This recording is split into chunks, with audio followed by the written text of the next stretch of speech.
Assalamualaikum warahmatullahi wabarakatuh. Perkenalkan, saya Siti Zainab dari Magister Pendidikan Biologi Universitas Negeri Jakarta.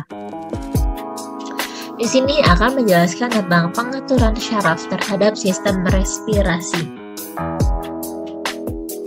Hal yang perlu kita ketahui, respirasi merupakan pertukaran gas di mana oksigen yang kita butuhkan untuk metabolisme di dalam tubuh, kemudian CO2 atau karbon dioksida dihasilkan dari metabolisme yang dikeluarkan oleh tubuh kita melalui paru. Artinya, respirasi adanya pertukaran gas oksigen dengan karbon dioksida. Nah, pada sistem respirasi ini tidak luput dari pengaturan syaraf.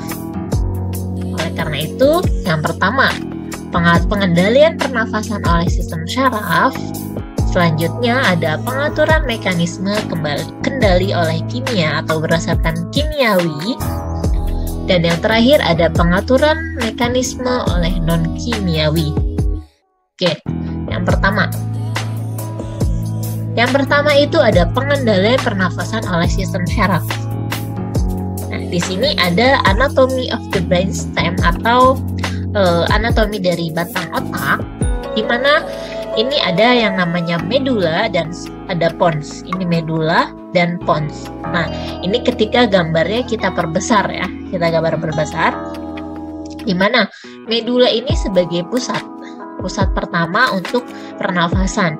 Nah, medula ini medula oblongata, dia terletak pada batang otak, ini batang otak, di mana dia berperan dalam pernafasan otomatis atau spontan atau langsung.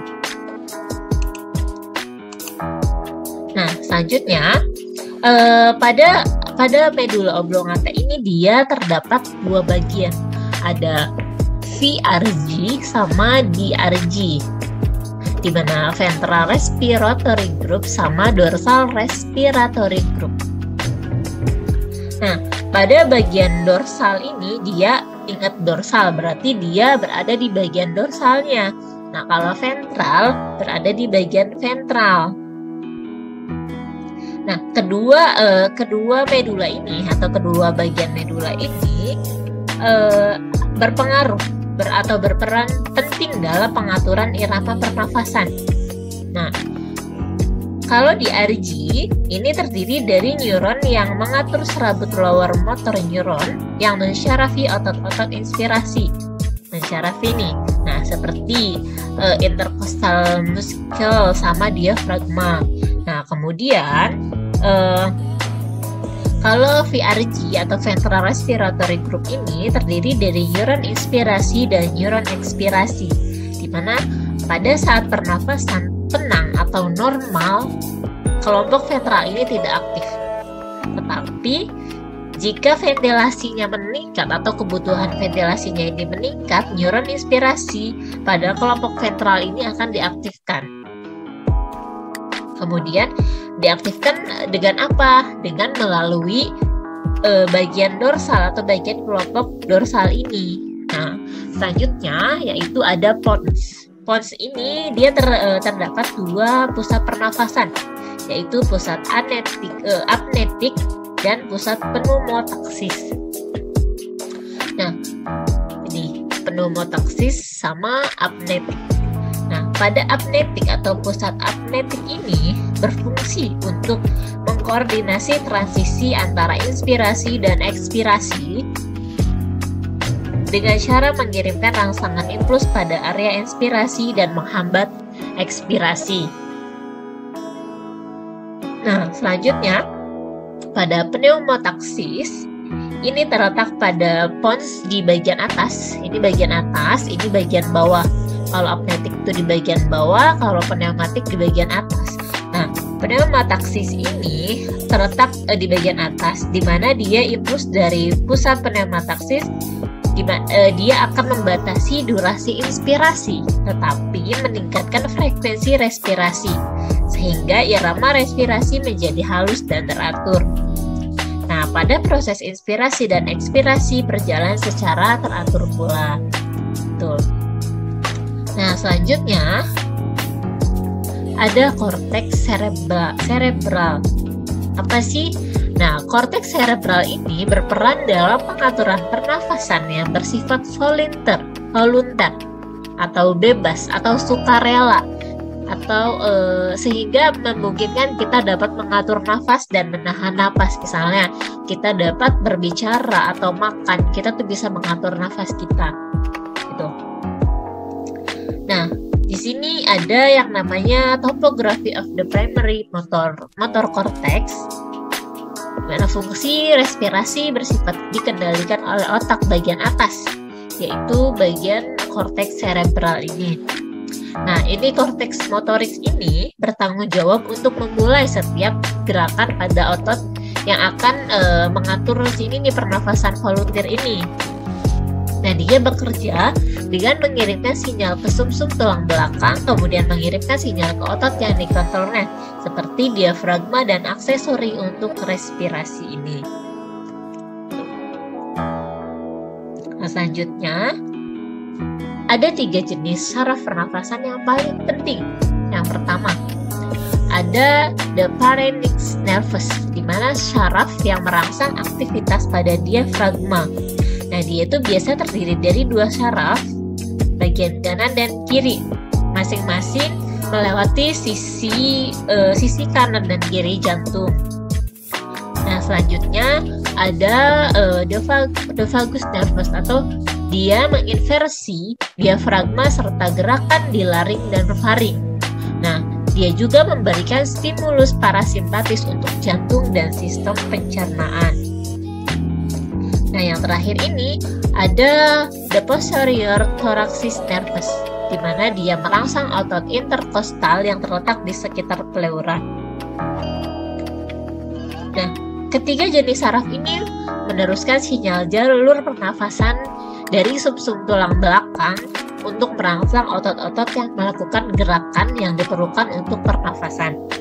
Nah, ketika salah satu dari sistem saraf ini rusak, pernafasan ini dapat menyebabkan masalah yang parah. Misal, kelumpuhan diafragma jika saat ini nih pharynx nervous ini rusak. Nah, kemudian ada juga kerusakan yang tidak terlalu parah, misalnya adanya iritasi pada sistem frenulus atau vagus nervous ini, dia akan menyebabkan cegukan gitu. Itu yang paling sederhananya. Nah, kemudian yang kedua ada pengaturan mekanisme atau kendali oleh kimiawi. Jadi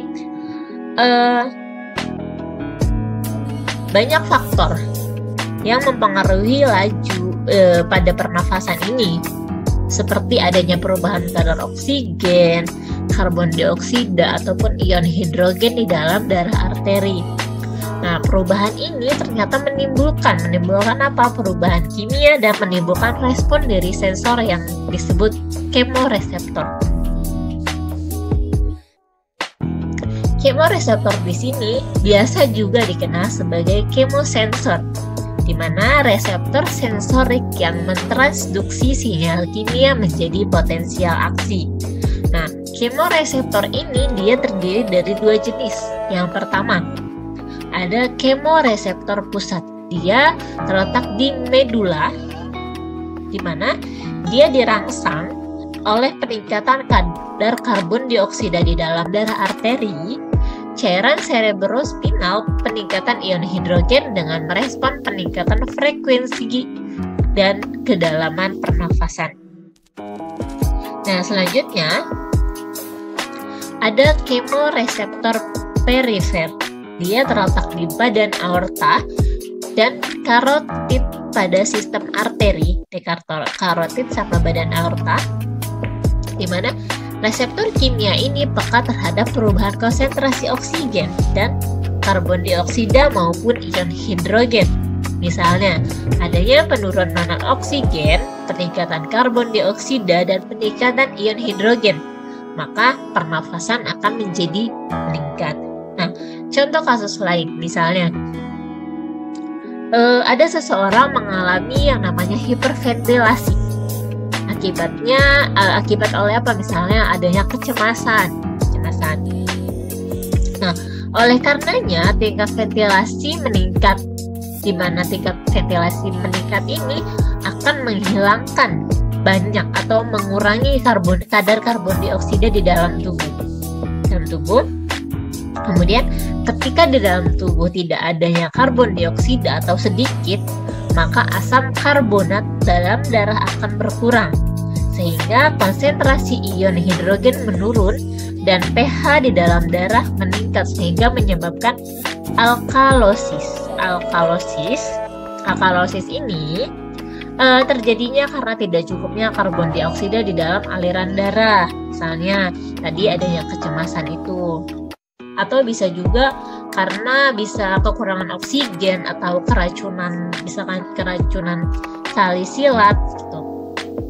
Nah, selanjutnya yang terakhir itu ada pengaturan oleh mekanisme kimiawi.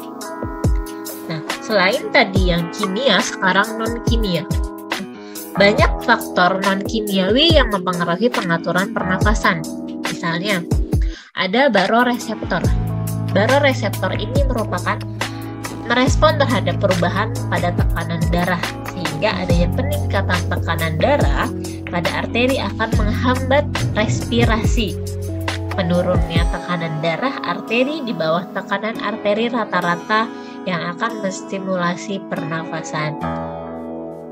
Selanjutnya, adanya peningkatan suhu tubuh, misalnya karena demam atau olahraga, maka secara otomatis tubuh akan mengeluarkan kelebihan panas dalam tubuh dengan cara meningkatkan ventilasi.